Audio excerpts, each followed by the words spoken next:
Hello students, आज हम transformer में जो लीकेज रिएक्टेंस होता है उसके बारे में सीखने का प्रयास करेंगे। ट्रांसफॉर्मर में जो लीकेज रिएक्टेंस है वो क्या होता है? एक्चुअल में जो ट्रांसफॉर्मर में फ्लक्स है वो केवल प्राइमरी और सेकेंडरी कुंडली में गुंथित नहीं होता है। मतलब प्राइमरी और सेकेंडरी कुंडली में ही लिंक नहीं होता है, बल्कि तीन पार्ट में डिवाइड होता है। एक तो मेन फ्लक्स होता है। मेन फ्लक्स जो होता है फाई, जो कि इसमें बताया है, वो प्राइमरी सेकेंडरी दोनों कुंडलियों में लिंक होता है। मतलब जो मेन फ्लक्स है वो दोनों कुंडलियों में लिंक होता है। जो मेन फ्लक्स है वो प्राइमरी में इवन वोल्टेज जनरेट करेगा और सेकेंडरी में E2 वोल्टेज जनरेट करेगा। एक जो फ्लक्स है फाई L1 वो ओनली प्राइमरी कुंडली में लिंक होगा, जिसको हम करेंगे प्राइमरी लीकेज फ्लक्स।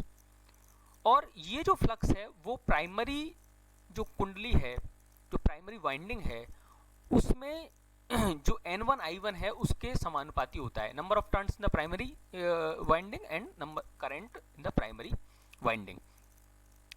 और ये फ्लक्स इसके समानुपाती है।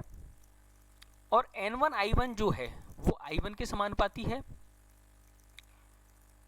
इस फ्लक्स के कारण एक विद्युत वाहक बल प्रोड्यूस हो रहा है, जिसको हम बोल रहे हैं EL1, जो प्राइमरी में उत्पन्न हो रहा है, ओनली प्राइमरी में उत्पन्न हो रहा है। जो धारा, अब ये वाला जो फ्लक्स है EL1 जो कि फाई L1 के कारण प्रोड्यूस हो रहा है, ओनली फाई L1 के कारण प्रोड्यूस हो रहा है। This phi L1 is not linking with the secondary winding. और फ्लक्स जो प्रोड्यूस हो, जो EMF इंड्यूस हो रहा है इसकी वजह से वो EL1 है, वो धारा I1 से 90 डिग्री लैग करता है। मतलब जो EL1 उत्पन्न हो रहा है वो धारा, जो करंट बह रही है I1, उससे 90 डिग्री पीछे रहेगा। तो ये जो लीकेज फ्लक्स है इसको हम बोलते हैं लीकेज फ्लक्स, क्योंकि ये ओनली प्राइमरी वाइंडिंग से लिंक है। इसको हम बोलेंगे लीकेज फ्लक्स। इसके कारण प्राइमरी में वोल्टेज ड्रॉप होगा, और उस वोल्टेज ड्रॉप को दिखाने के लिए हम एक एलिमेंट यूज करते हैं जिसको बोलते हैं हम रिएक्टेंस। इस वोल्टेज ड्रॉप को दिखाने के लिए हम क्या यूज करेंगे? रिएक्टेंस। मतलब जो मेन फ्लक्स के कारण विद्युत वाहक बल उत्पन्न हुआ, उस विद्युत वाहक बल में वाहक बल को कम करेगा ये लीकेज फ्लक्स के कारण उत्पन्न हुआ जो वोल्टेज है वो उसको कम करेगा। और उस रिएक्टेंस को हम जो विद्युत, उस कम करने को हम एक क्वांटिटी से दिखाते हैं जिसे हम बोलते हैं x1। तो x1 की वैल्यू हो जाती है हमारे पास EL1 अपॉन I1।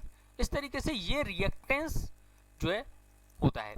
इसके बाद जैसे कि हम इस फिगर में देख सकते हैं कि ये ट्रांसफॉर्मर है, इसमें V1 इनपुट वोल्टेज है, ये I1 इनपुट करंट है, ये प्राइमरी वाइंडिंग है, सेकेंडरी वाइंडिंग है। इसमें ये वाला जो फ्लक्स है, ये वाला, ये फाई L1 है, ये लीकेज फ्लक्स है, ये मेन फ्लक्स है। इसी तरीके से फाई L1 की तरह ही जो सेकेंडरी वाइंडिंग से लिंक हो रहा है ओनली फ्लक्स, जो कि केवल सेकेंडरी वाइंडिंग से लिंक हो रहा है, पूरे से लिंक नहीं हो रहा, ओनली सेकेंडरी वाइंडिंग से लिंक हो रहा है, लीकेज हो रहा है, तो उसको अपन बोलेंगे फाई L2। अब इस लीकेज फ्लक्स के कारण जो वोल्टेज ड्रॉप होगा उसको अपन बोलेंगे EL2।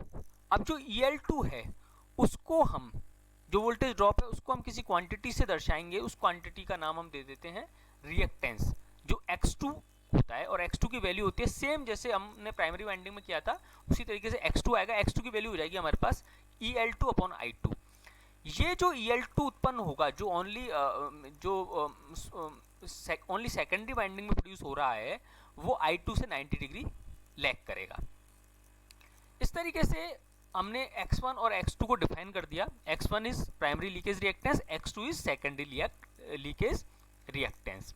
ये x1 और x2 होते हैं। अब आप आगे देखिए रेजिस्टेंस एंड लीकेज रिएक्टेंस। आदर्श परिणामित्र में कुंडलनों का प्रतिरोध व क्षरण प्रतिघात नगण्य होता है। हम जब ट्रांसफॉर्मर को आइडियल मानते हैं, ट्रांसफॉर्मर को जब हम आदर्श मानते हैं कि आइडियल ट्रांसफॉर्मर है, उस केस में हम मानते हैं कि ट्रांसफॉर्मर का जो रेजिस्टेंस है वो जीरो है और जो लीकेज रिएक्टेंस है वो भी जीरो है। लेकिन जो एक्चुअल ट्रांसफॉर्मर है वो आइडियल नहीं हो सकता है। तो उसमें क्या है, कुछ ना कुछ रेजिस्टेंस रहेगा और कुछ ना कुछ लीकेज रिएक्टेंस रहेगा, दोनों प्राइमरी एंड सेकेंडरी साइड पे। निर्भार अथवा न्यून भार पर प्राइमरी तथा द्वितीयक एम्पीयर टर्न बहुत कम होते हैं, जिससे क्षण फ्लक्स भी बहुत कम होता है। जब लोड कम है तो लीकेज फ्लक्स कम होगा, लेकिन जब लोड बढ़ जाएगा तो प्राइमरी और secondary ampere worth NI, number of turns into current, इस वजह से जो लीकेज फ्लक्स है उसकी वैल्यू भी बढ़ेगी। और प्राथमिक एवं द्वितीय कुंडलन से गुंथित क्षरण फ्लक्स कुंडलन के एम्पीयर वर्तों पर निर्भर करता है। ऑब्वियस सी बात है कि जो क्षरण फ्लक्स है, मतलब जो लीकेज जो फ्लक्स हो रहा है वो NI पे डिपेंड करेगा। करंट की वैल्यू ज़्यादा होगी तो लीकेज फ्लक्स भी ज़्यादा होगा, जबकि मुख्य फ्लक्स दोनों कुंडलनों के एम्पीयर वर्तों के अंतर पर निर्भर करता है, इसका मान स्थिर रहता है। जो मेन फ्लक्स है वो कांस्टेंट रहता है ऑलवेज, मेन फ्लक्स कभी चेंज नहीं होगा, मेन फ्लक्स ऑलवेज कांस्टेंट रहता है प्राइमरी सेकेंडरी वाइंडिंग में। जबकि जो लीकेज फ्लक्स है वो एम्पीयर टर्न पे, लोड बढ़ जाएगा तो लीकेज फ्लक्स जो है बढ़ जाएगा, लोड कम हो जाएगा तो लीकेज फ्लक्स कम हो जाएगा। क्षण फ्लक्स का अधिकतर भाग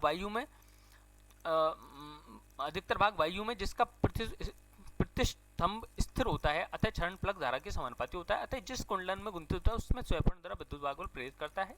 इस श्रेणी क्रम में यूजित कुंडलों के साथ प्रेरक कुंडलम माना जाता है, जिससे वोल्टा क्षण, जैसा कि हम देखा हमने, यही इसमें बता रहा है कि जो X1 है, जो प्राइमरी जो लीकेज रिएक्टेंस है उसकी वैल्यू ये होती है, और सेकेंडरी लीकेज रिएक्टेंस है उसकी वैल्यू ये होती है। अब इसमें हम आगे देखते हैं, नेक्स्ट क्लास में हम देखेंगे कि ट्रांसफॉर्मर का जो फेजर डायग्राम है वो किस तरीके से हम ड्रॉ कर सकते हैं, ट्रांसफॉर्मर का फेजर डायग्राम, उसको हम नेक्स्ट क्लास में देखेंगे। Thank you.